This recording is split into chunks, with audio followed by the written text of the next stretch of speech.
You are listening to the Dream Life Designer podcast, brought to you by My Empowered Living. Today's episode is titled The Path to Personal Greatness Begins with Personal Mastery, with special guest Alvin Brown. Alvin is an author, speaker, educator, and an integrated peak performance consultant and advisor to entrepreneurs, athletes, leaders, and those motivated to perform at higher levels in their lives. For 3 decades, Alvin has dedicated himself in the research and study of a number of areas dealing with the mind-body connection and how we can use it to achieve our fullest potential and peak performance at any age or activity level. Alvin is the CEO and founder of the Center for Healing and Peak Performance, a multidisciplinary health and wellness center located in Pickering, Ontario, Canada.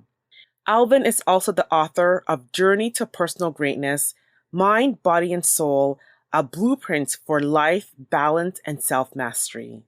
Listen in as Alvin shares how you can begin to design your personal greatness journey to show up more powerfully and authentically in your personal and professional life. Hi, I'm Ezurike-Bosse, and if you're ready to create a business and life that you love, then you're in the right place. I am a strategist, author, speaker, and publisher, helping passion-driven entrepreneurs create more wealth, confidence, impact, and freedom through their purposeful businesses. I infuse my unique combination of strategic planning, mindset mastery, and universal wisdom for you to experience quantum transformation and breakthroughs in your life and in your business. Yes, it really is possible to build a thriving business doing what you love. Keep listening and I'll show you how. Alvin Brown, welcome to the Dream Life Designer podcast. Oh my goodness, I am so excited to have you on. Well, thank you. First of all, thank you very much for giving me the opportunity. I'm always grateful, and blessed to share my message, because I've been doing it for years, but we'll get into it. But I love to share a message, so I appreciate the platform. Oh my God. And I'm so excited to bring you to my listeners. And so Alvin, you're known, you're probably especially in our community, as the king of achieving personal greatness, right? And doing that through personal mastery. When people know of your work, and even just with your background right there, it's where personal greatness through personal mastery. Yeah. Can you share in your own words, what does personal mastery mean to you? Yeah, great question. So let me go back. And, it's in our evolution as people, I believe, a life unexamined isn't worth living. Whoa. Can you repeat that again? And now that's not my quote. I'm going to say that right out. Yeah, that's okay. But let's underscore that. Right. But I'm going to say it again. A life unexamined isn't worth living. And that's always resonated with me. Because I don't just and another quote, I'm a quote man, everyone will find that out. Don't get through it, get from it. That's another one that I love. And that's a Jim Rohn quote. And, I don't want to get through life. I want to get from life. So that I'm a big journaler. I always tell people, if I was back in the day, I would be whatever philosophers, I don't know if they got paid or not, but that wouldn't matter to me. I'd be a philosopher. I've been wondering, why does my glasses up front come up every year at a certain time? Why did it go back in? These things make me wonder and make me think about why. I'm always asking why, and attempting to figure it out. So that's my quest. So personal mastery for me, this began decades ago. And I say I gave that preamble before because this year I just figured it out, why I went on my journey. I heard a UFC fighter being interviewed. They asked him why he fights, I think it was. And he said, I was searching for the truth. Every fighter searches for the truth because in the ring, you can't lie. Did I train enough? You can't lie about that. Did I do this enough? When everybody leaves that ring and you go face to face, your truth, you're searching for your truth. Who are you? So I went on a early journey in my life. I'm a youngest of 5 from Kingston, Jamaica. My mother raised us. I actually, looking back now, I don't know how she did it, but that's a whole other story. She should write her own book. But, we came to Canada. I came alone with her for 2 years. I was with her here in one bedroom. I had a lot of chance to think, a lot of chance to wonder why. Why are we in this situation? Why? And so that led me being alone. That led me to searching. And I remember my brothers and sisters, they love to fight. I guess it looked to me that they loved. They probably didn't, but it looked to me like they love to fight. And I love to, hug and sing kumbaya. And I was always a peacemaker. So I thought it was actually a weakness. So I'm like on a quest going, what's wrong with me? How come everybody looks like they're so tough? And so I went on a quest to be the toughest, man on the planet. I wrestled in high school. Once I got wrestling, I got out of high school. I got my black belt in Taekwondo. I started to box. I bounced in bars. All these things to fill this emptiness that I thought I had, but I still didn't like it. I still didn't yearn for it. It was just something I thought I needed to fill. But it took me decades now to figure out that what I was really searching for was truth. And when I push myself, and when any of us out there listening, this is the reason why you want to live on the edge of vulnerability. This is why you want to get out of mediocrity and push yourself, challenge yourself, because in every challenge, once you are able to go through it, the obstacle is the way. Once you're able to go through that obstacle, behind that obstacle is your truth, is another version of truth. You get closer to your truth, who you are. And this is probably the addiction for a lot of people when they do challenging things. They're attempting to find out something about themselves, the truth about themselves. So mastery for me, all that time was about that. That's what personal mastery is about. It's about finding my truth. I think everybody should go on that journey, the hero's journey, to find your truth, to find out why do you exist? Why are you here? Why are you doing what you do? So for me, personal mastery, and I call it personal, my book is called Journey to Personal Greatness, because I realize that greatness is not what I determine greatness, is not your determination of greatness. It's personal mastery, mastering who you are, showing up unapologetically yourself, which is why we will pay people millions, billions of dollars to be themselves. This is why we call them stars and celebrities, and we clamor for them, because why? They're a piece of what we wish to be. They're speaking their truth, and it comes with risk. So we will pay them to vicariously live through them.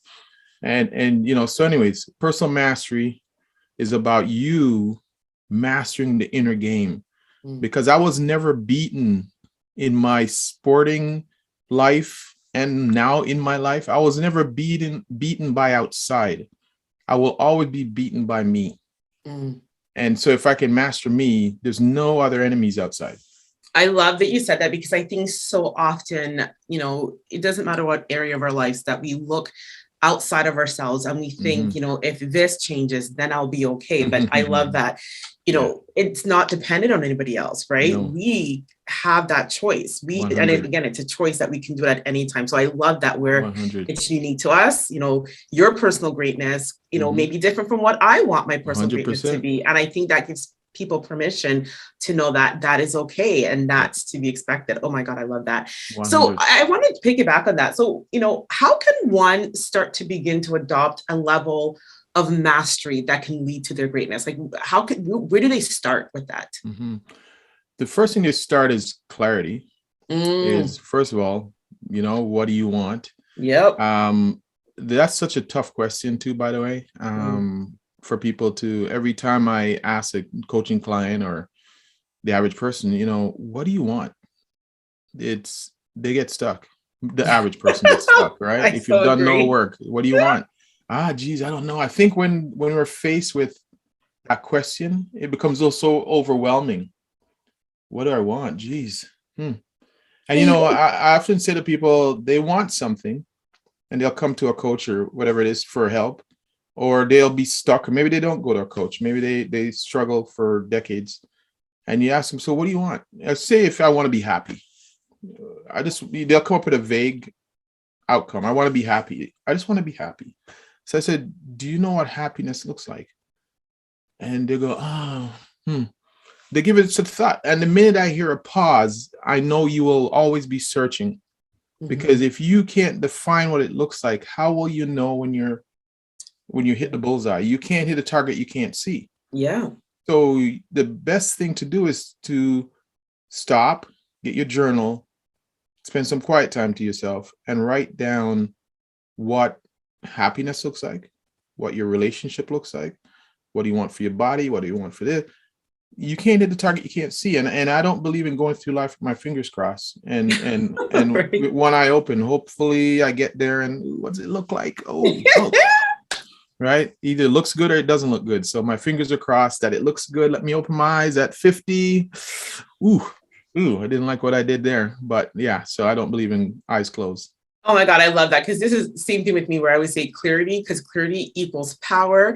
And it's almost like, as cliche as it sounds, like, before you go to any destination and you need a GPS, you need to put the destination there. So you need to understand where you're going. So, and you're so bang on, because sometimes when I ask people, what do they want?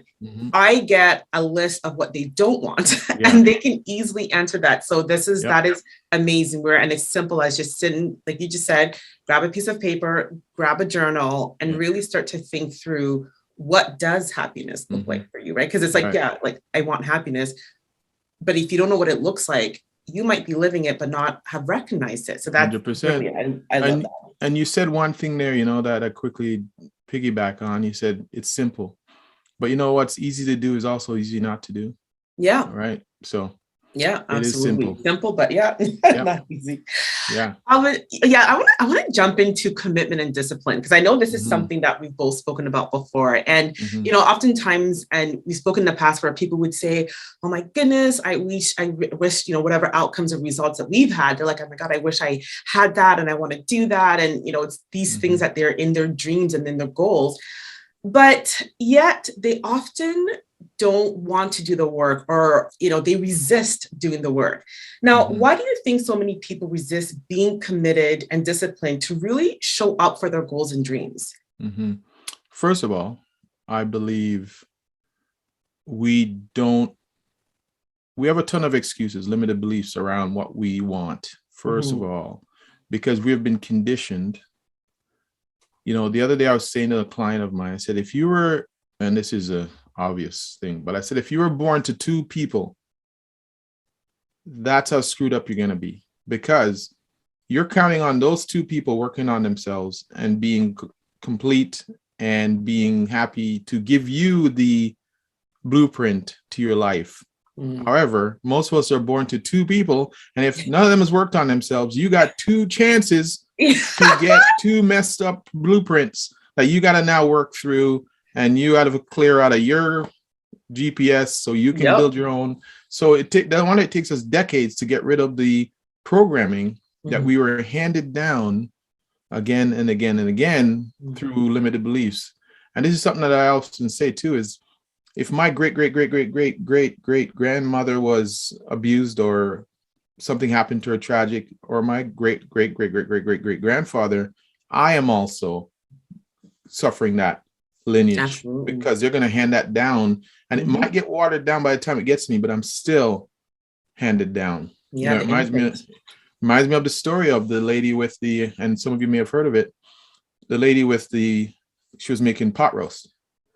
And the roast, and put it in the oven. She cut off the end off the roast, and her husband asked her, so why do you do that? She said, that's what my mom does. We don't eat that. We just don't eat that. We don't touch that. And he goes, he wonders why. So he asks Mom, why do you guys do that? Well, I don't know. That's what my grandmother did. And so on and so on. It went down the line. They happened to have a couple generations around, and he asked, and he said, well, when my mom was young, the ovens were really small. So we cut the end off the pot roast because it couldn't fit in. But now they still cut the end off the pot roast because they thought it was so when you use that metaphor and take it into what ends are we cutting off the pot roast that we bought in. So when you go back to your question of why do people play small in their lives and lack the discipline, is that they don't believe what they want is possible. First of all, that's one, because they have heard, seen, been exposed, been influenced by someone they find that was influential. And second, I often wonder if we really want what we say we want. And And if we achieve it, would it be disappointing? And do some people fall in love with the drama of not having it because it's such a recognizable friend? Not achieving your goal is such a recognizable friend. Because what would you, and just think about this for a second. Most people have built their friendships, their associations, their life around a certain drama.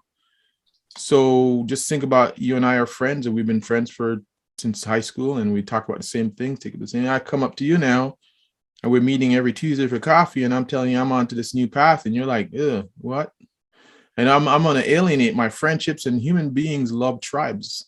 Yeah. We don't want to be ostracized from our tribe. We will say, keep the same language, because the change that you want to make will signal to your brain that there's pain. And human beings will move away from pain towards pleasure. Change is tough for people. And I often say this, is that everything is signals. Every information coming in, this meat suit, this body, we have 5 senses, and those 5 senses decipher energies, audible energies, visual energies, palpatory energies. They transfer these energies into meaning, and it goes in the brain, because the brain doesn't decipher what's the quality of the information. It just knows a signal and it reacts to the signal. So if my signal is pain, death, I'm not doing it. Yeah. So I'm not going to make that change. The change to get rid of the cigarettes, that's painful. The change to start working out when I don't view myself as I'm not one of those people who love to work, look at the ego or whatever. We have stories that goes around things, and those stories decipher or determine what we choose to do, because everything's a choice. So this is why it's so difficult for a lot of people to define and go for it and build a commitment, because there's a pain behind, what if I achieve it? Say, let's take money. I remember the first time I got my first car that I didn't have to fix up. I was driving home going, who's going to see me? Who's going to come to my door and want some money? Or who's going to, so many things are going on in my head. I did the same. Right? Like, it's awkward to be in this brand new, I don't have an excuse. If you came up to me with my old car that I used to have, I'd say, oh, it's not new. I just fixed this up myself. And it gave me an excuse to downplay why I have this new thing. So, that's why it's so big. I love that you said that, because so many things came up for me where it's like, who are we now without our drama, without our suffering, right? And because it's our identity, like you said, that's just the way it's brain based, and that signals, even though it's not something that you want something different, but it signals not safe, because it's just inconsistent to who we say we are. And this is for me, like the work I do for myself and I help with my clients, is where my number one thing is to change my identity. Because when I change my identity, then that new way of being, that work, that becomes now what's familiar. And when I go to do it, I can show up more. So this is so many truths in that, in the sense of, who are we now without it? And that's fearful, right? And then, different friends, different everything. And even, the stores, the thing with money, I was the same way. I remember one time I had cash in my pocket. I was like, oh my God, is somebody going to rob me? Because I had so many stories around what visible wealth, what that looked like. Visible wealth. And I just didn't allow myself to have that. And without that, and even if things were, more money was coming in, I was subconsciously letting it go, because I felt it was not safe. And it was so great when I first identified that. And I was journaling on it, right? I was like, it was safe for me to be wealthy. So that way I could feel comfortable subconsciously. And when I feel comfortable subconsciously, I can allow myself to be able to experience that and keep it. So beautiful. 100%. And quickly, we could go on and on here in this. This could be a 5-hour podcast, but because we're unraveling a few things. But when you talked about identities, by the way, I have about 6 identities, because I'm a big believer in identities. Because when I show up as Alvin, my identity is an athlete. So in my mind, I always remain in that athletic mindset, because I like it. It just drives me. It gets me fresh and ready. And there's a lot of great things.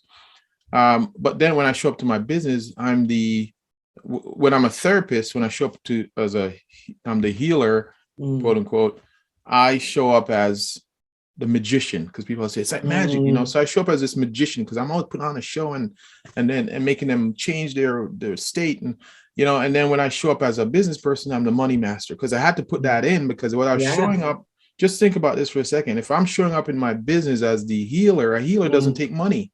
So I found I was self-sabotaging myself because I was showing up as a healer, and the healer doesn't. Oh no, money. Yeah.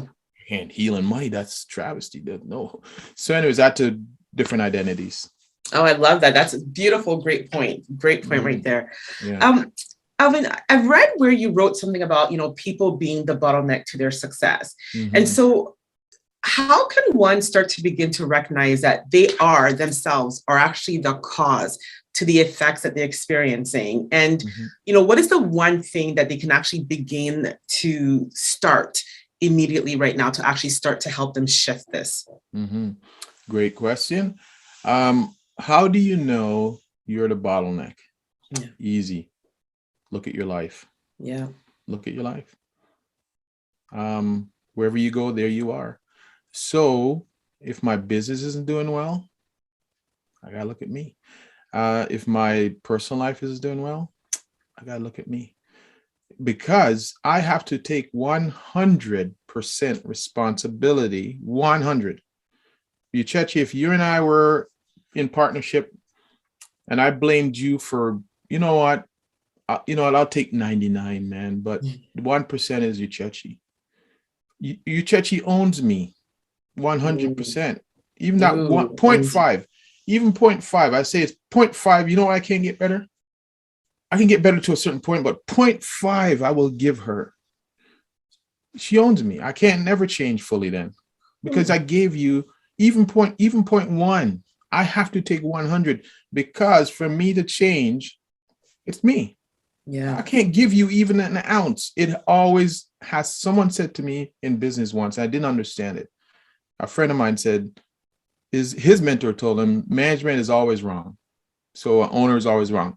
You look at what happened with Ellen over the pandemic. They found out that her people weren't happy and her culture was not right. And who got blamed?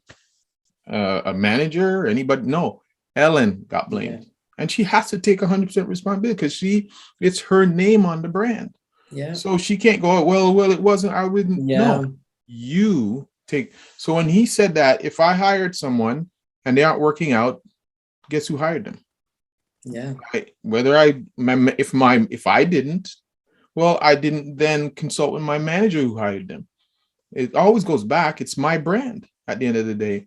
If my business isn't doing well, like this pandemic that happened, you know, I'm always a bottleneck, because the people that work with you look to you at how you set the pace, the culture of your company. Are they positive or are they negative? I'm going to look to you. If it's a negative culture, I'm coming to you. I'm going to look at the person owning it, because they're going to be the one that's setting. I'm sorry. It's just going to be that way. It is going to be that way. So you will be, if you want to fix a company, when I work with leaders, for me, it doesn't matter. I don't have to know your business. I don't have to know your business. You know your business. You know your business. Guess who I have to fix? You.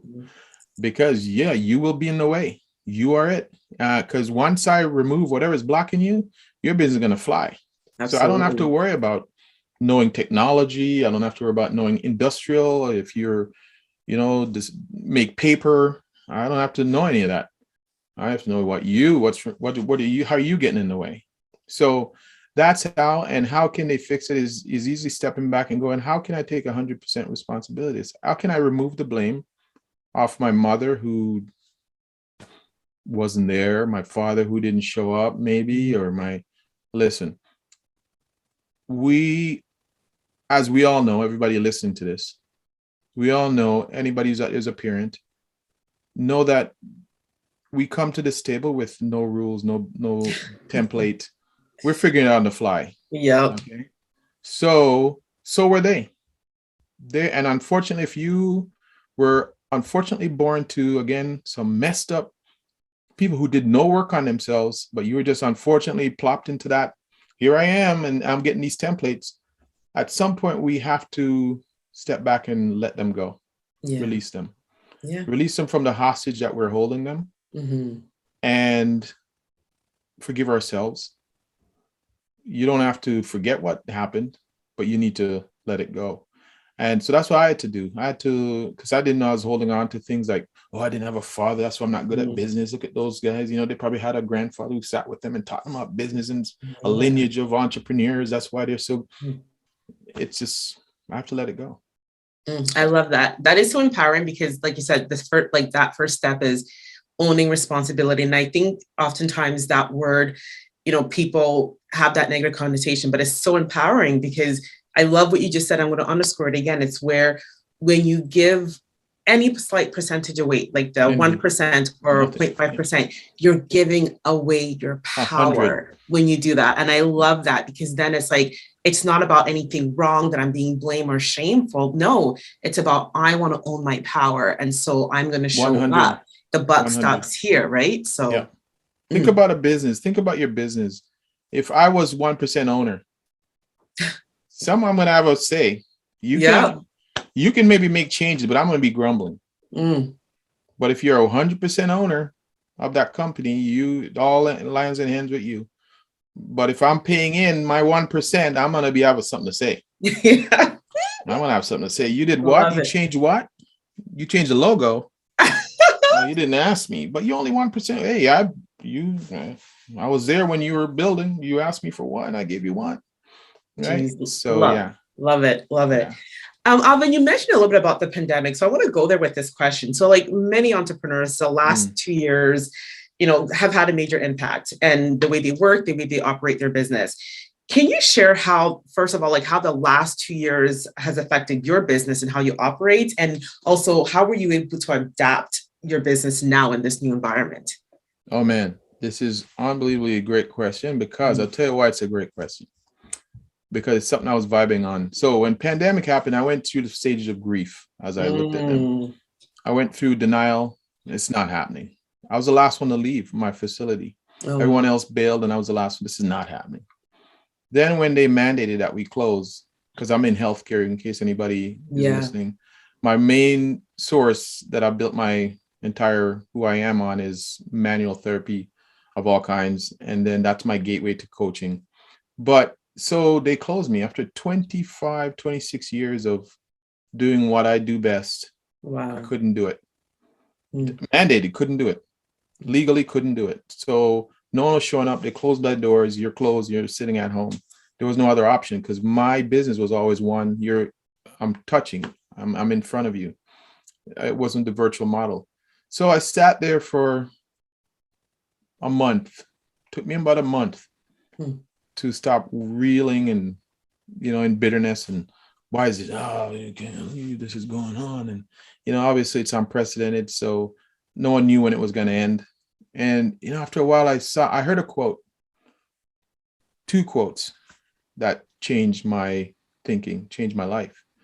One said, never let a crisis go to waste. And when I heard that, I said, never let a crisis go to waste. What the hell does that mean? I don't even know what that means. Let me think about it for a while, think on it for a minute.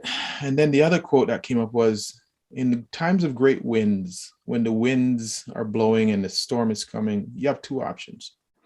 You can build a bunker and hide, or you can throw up a windmill and profit from it, right? And because the wind's blowing anyways, you can hide out, or you can put a windmill up and get power from it, generate. And I thought, okay, how do I apply that in my life? Those 2. And so I started to go, I have a book. I wrote a book. I speak. I started to look at all my other skills that I have and go, is this the only way to make money? Is to be in front of people, to make the money, the amount of money that I made doing this? Is this the only way? And the clinic was closed. I mean, every source that I was making, here I am getting the CERB. My daughter is so funny. At one point I thought, man, how did I get this far? My daughter and I are making the same amount of money, right? At the same time. So, but that forced me to look at all my other skills, and there's a great book out called Acres of Diamonds. I had to look at what are my acres of diamonds? What are the things that I have not thought about, that other skills that I have? And it forced me to incorporate the other skills. It forced me to go online with Zoom. It forced me to start to look at other ways that I could, earn money, because money is a value exchange. It's an exchange of value. It's not the thing you do. Yeah. It's how much value can you bring? And I thought, okay, is this the only way I bring value? No, let me look at some other ways. So I had some time to think, and it was, the word, overused word of today, it was pivot. I had to pivot, look at how I can put my book online and do it. So anyways, it forced me to evolve. And actually, when I look back now, the pandemic is going to be a game changer for me. I honestly, I love you said that, because I mean, you've known me where I've been always online. So I always kind of like joked around where I'm like, oh my God, everybody's now messing up my Zoom signal because, everybody's all using Zoom and it's not, the quality's not there. But, even for a lot of my clients that I always like, go online, and even if they have product-based businesses, let's leverage Amazon. People are shopping on Amazon, FBA. And I've always done things where you can tell your skill. So, when I step back, it actually saw a lot of people where it forced them. And then even now that, as things, especially in Ontario where we live, things are opening back up and everything else. But it's like, now they're like, oh, this is an extra avenue that they can keep. Right now, it's an extra income stream, along with now when they still have their physical location opening up. So, like that first quote set that jumped at you during that time, there really is. And I think where, and kudos for you for having that awareness and that opportunity to say, what is that is. And because I always think, without the mindset, we sometimes we don't recognize some of these opportunities. So amazing. And even now, because of course, I know your work, a lot of people who work with, now they can like see and experience where it's beyond, the geographic location, right? You can even make a greater impact. So I'm excited for that, because I know the impact that you've made. And so now more people get to experience that. So that's amazing. And, real quick, one of the things that you said was, I remember reading a story from England, and the British Medical Association, they were attempting to get virtual medicine online for 10 years, and nobody would adopt it. All of a sudden, boom, it's adopted, because we were forced. So the benefit for you, it's a two-way thing. One, your Zoom frequency was interrupted. However, all these people that you may have talked to before about your virtual, no thanks, because they didn't understand it. Now all of a sudden they were forced to get the technology. So now that opens you up to like a whole new audience who are now comfortable clicking this button and getting on and talking to you. Before I mean, I love it. I've always had clients online, but it's my clients that I've been telling to leverage online to build their business. Now they're like, right? Yeah, exactly. Everyone's winning in that area. Yeah. They were forced. I love that. Yeah. Another thing I want to ask about is where, you speak about the 4 stages of greatness, right? There's this 4 stages that you have, and I love how you've broken it down. So can you share with the listeners, what are those 4 stages? Yeah, this is a great lead into my next book that I'm going to release in 2020. When is that, 21? I'm hoping I want to have 2 books out this year. The first one's called Cracking the Entrepreneur Code. And the next one is called The 4 Pillars of Greatness, which is where I'm going to talk about right now. So number 1 is clarity. We talked about it earlier. That's the first pillar of mastery. And I'm calling it the 4 pillars of mastery. The first pillar is clarity. What do you want? You must know. It's impossible to move forward without knowing. And most people, they don't, once they pass when someone leaves high school, they know they're going to university, but after that, they stop planning for some reason. They just get married and fingers crossed. So clarity, it's key. Number 2, here's the key. Courage. Courage. Anytime you are doing something that you're passionate about, something that's close to your heart, something that is your DNA, your signature, you will have so much resistance. And listen, we can do frivolous things easily. It's easy to do things you don't care about because there's nothing connected to it. The minute you start to do something that involves being naked, involves being vulnerable, you will hit resistance. And typically vulnerability means if I'm a writer, I'm going to write without worrying about what the critics might say. If I'm a singer, I'm going to sing without worrying about. And today with online and people's comments, a lot of people push back at owning their stuff. It's coming out of that closet, that proverbial closet, and showing who you are. So you need courage, massive courage. And it's so funny. I can convince a ton of people to let's jump out of a plane, and they can do that. But I cannot convince a lot of people to share your gifts with the world. Yeah. Oh, right. So courage. That's the second pillar. Third is commitment. You must be committed to seeing it through. You're tired? Get up. Yeah. Do it. Commit to it. Commit to it. You said, I'm going to lose this. Commit to it. Lose that and keep it off. Commitment is key in any relationship with yourself, relationship with anyone. The last one is the most crucial. It creates the pillar, the foundation is consistency. And consistency means I am showing up. If I posted something, my new vision, I know what it is now. I'm gonna release it, and I posted it, and it releases to a thunder of nothingness. Nobody says anything, no likes, very little, no comments. The wind has been knocked out. I may not do it tomorrow because I didn't get any feedback. I thought I was gonna get a lot. It was a great idea, nothing. Nope. What I'm saying is tomorrow you release again. Yeah. You may be doing this for months, years, but here's what I know.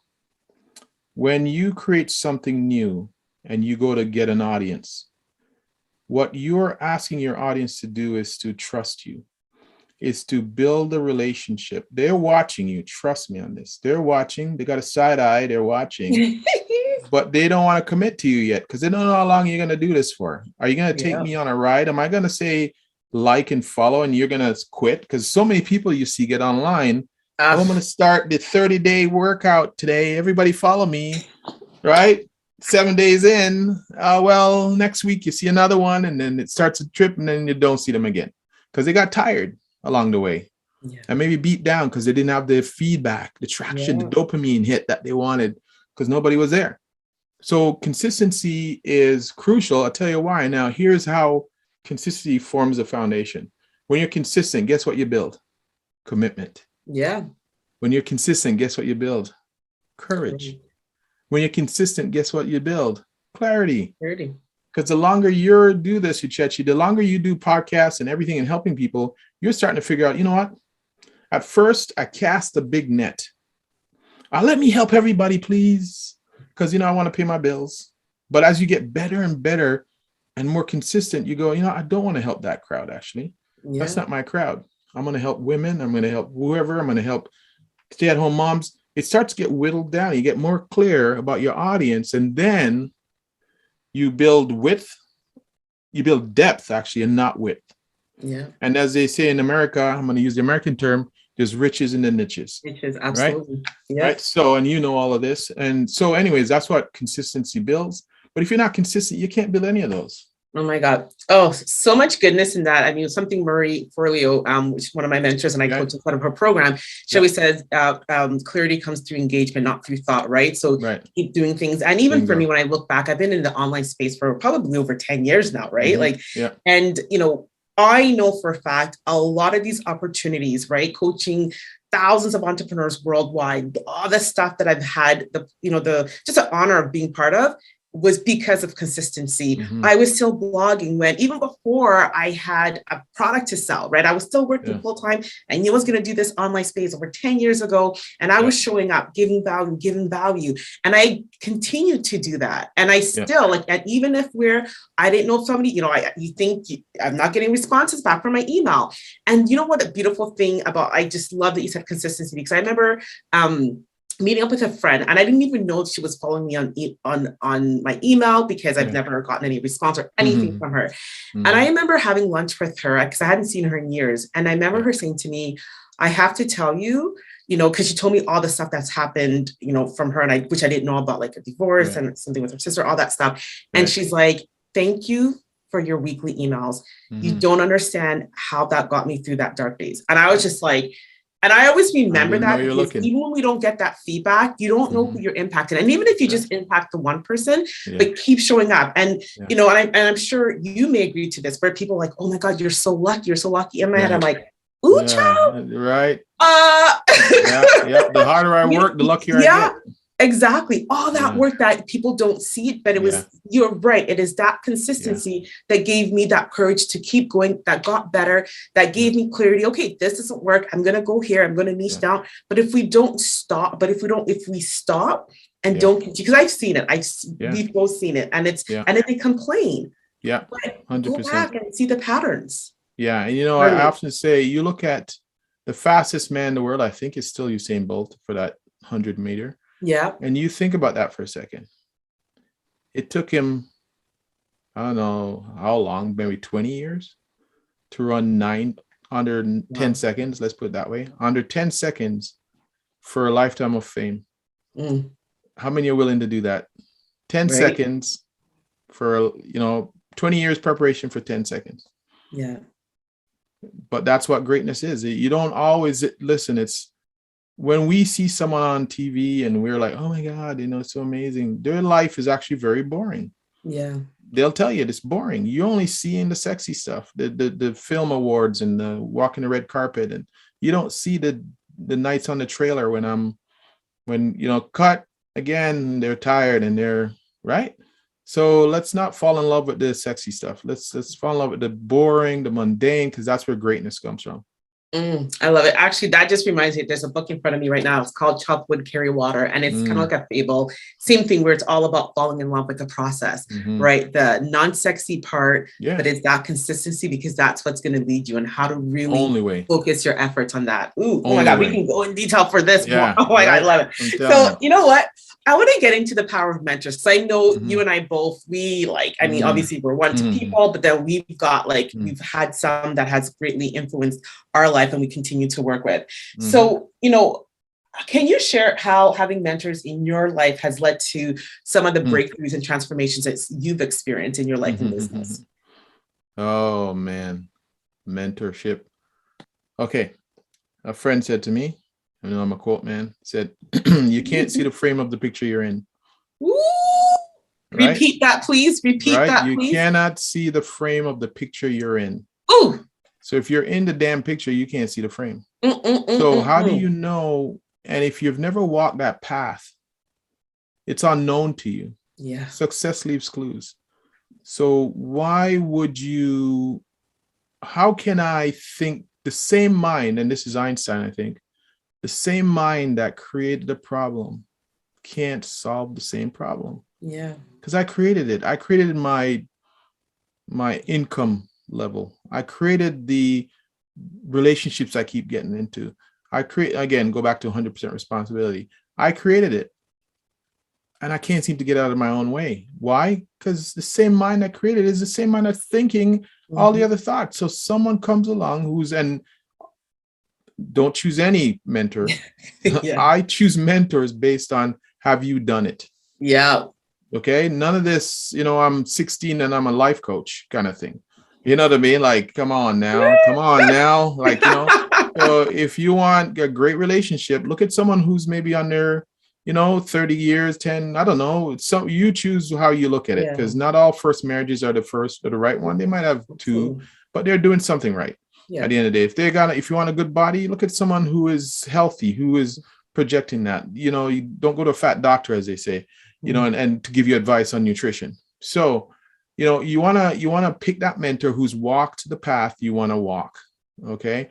And then hire that mentor, take them for lunch, do something. You must do something for them too, by the way. Nothing, you give first, or hire, whichever it might be. And they will give you the steps you need, because again, why reinvent the wheel? I'm actually reading a book right now called Decoding Greatness. And that's what they talk about. They said that everything we have right now that we enjoy, it comes, look at music. All music is sampled in from somewhere. So it's very difficult to get a fresh new idea. Absolutely. They're talking about Microsoft and Apple, Steve Jobs and Bill Gates. They got their idea from IBM, and IBM got it from someone else. So, and then just kept adding on. Now we have this beautiful Apple and Mac and all these, but they were added on. The iPad was already done way before Jobs got to it, but he made it more beautiful. And so success leaves clues. If you're struggling right now, someone listening to move from where you are to where you want to be. Get a Sherpa, get a guide, someone who's already walked that path. Trust him, do your homework, make sure you trust in them, and then stop doubting the path. If you chose properly and you filtered them, trust and just execute.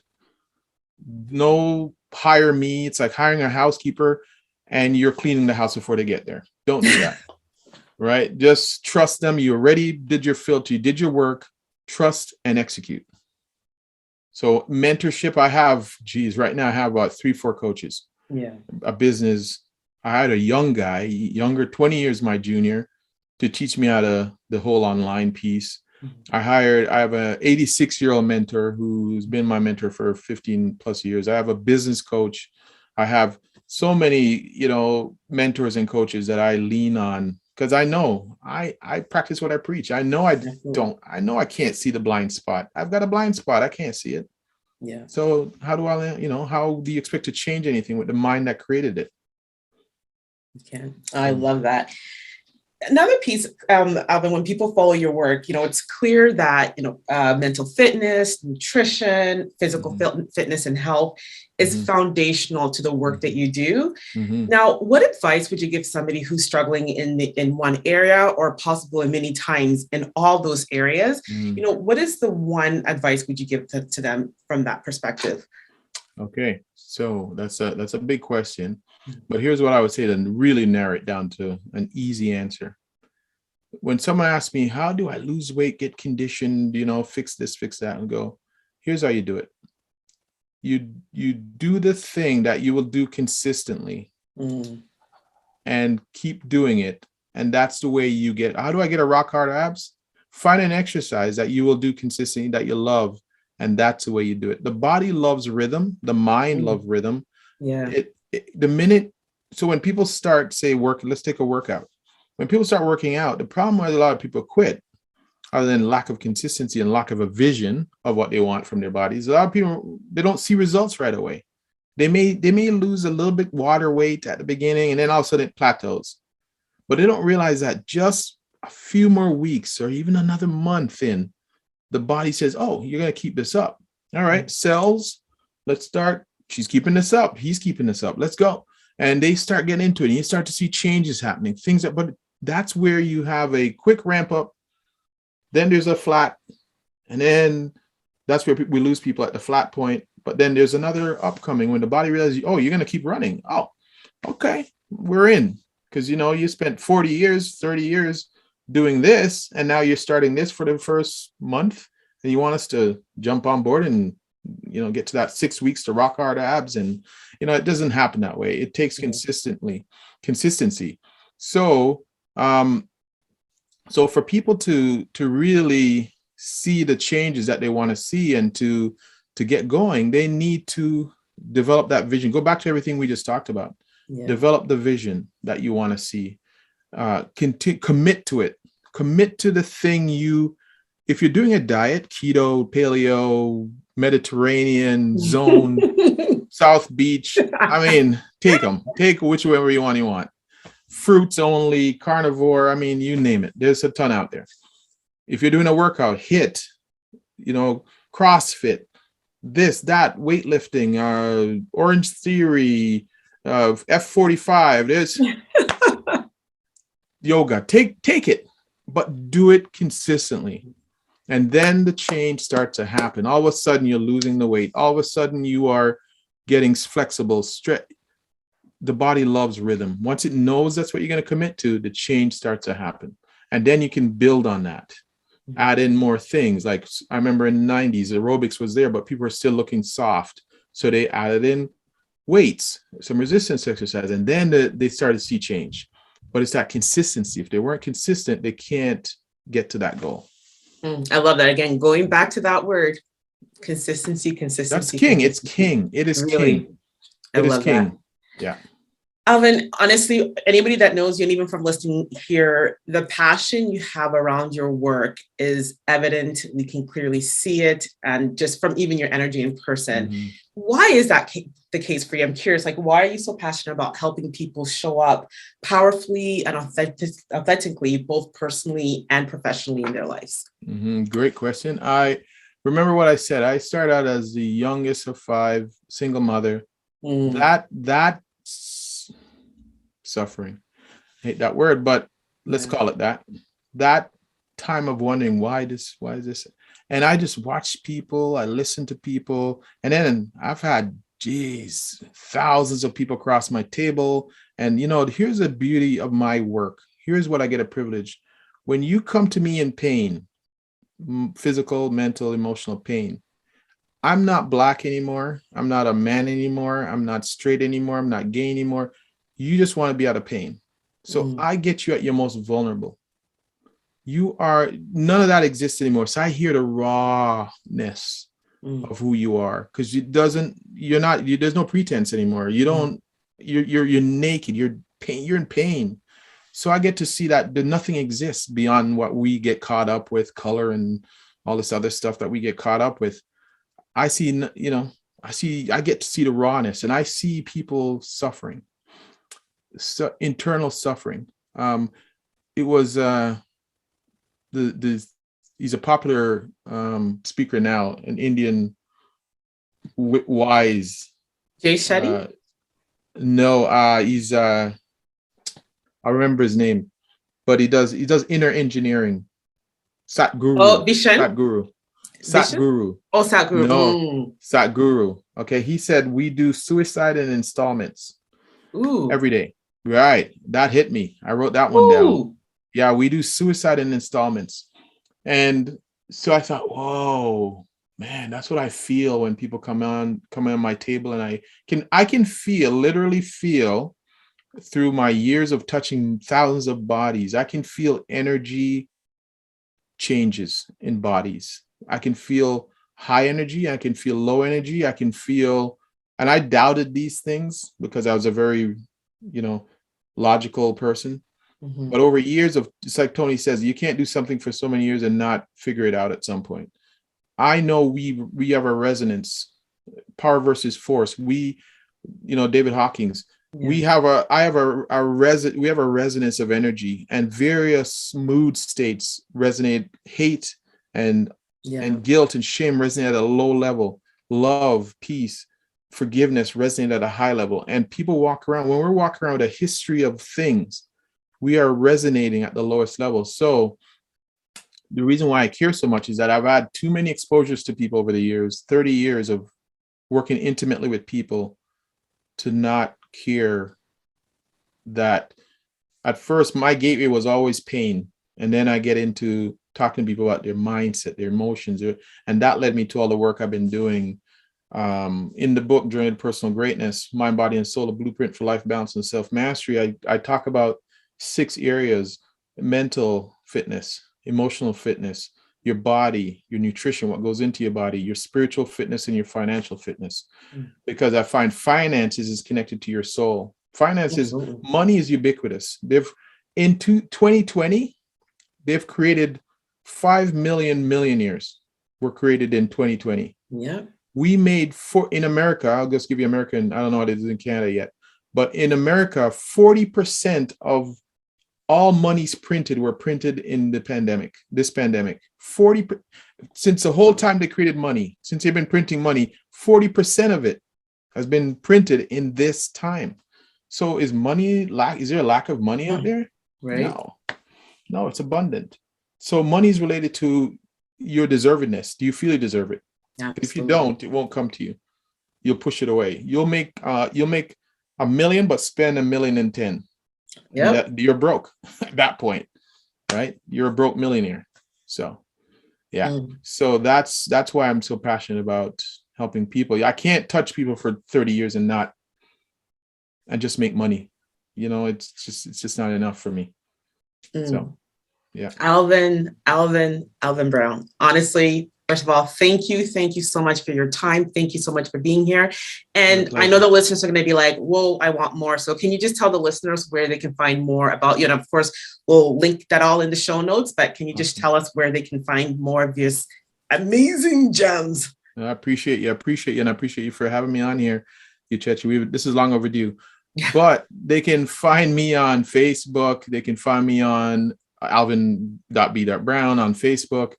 They'll find me on Instagram, TikTok. I got on TikTok actually in 2020 and did some silly stuff. I was part of my therapy. I used to dance as well. So part of my therapy was I loved entertaining pieces of TikTok. So I got on there and I started doing some silly dances. I actually haven't used TikTok to its full advantage yet because I just got on there as a release. So you'll see me on there doing some dance and stuff to break, Nice. to not be so serious about life.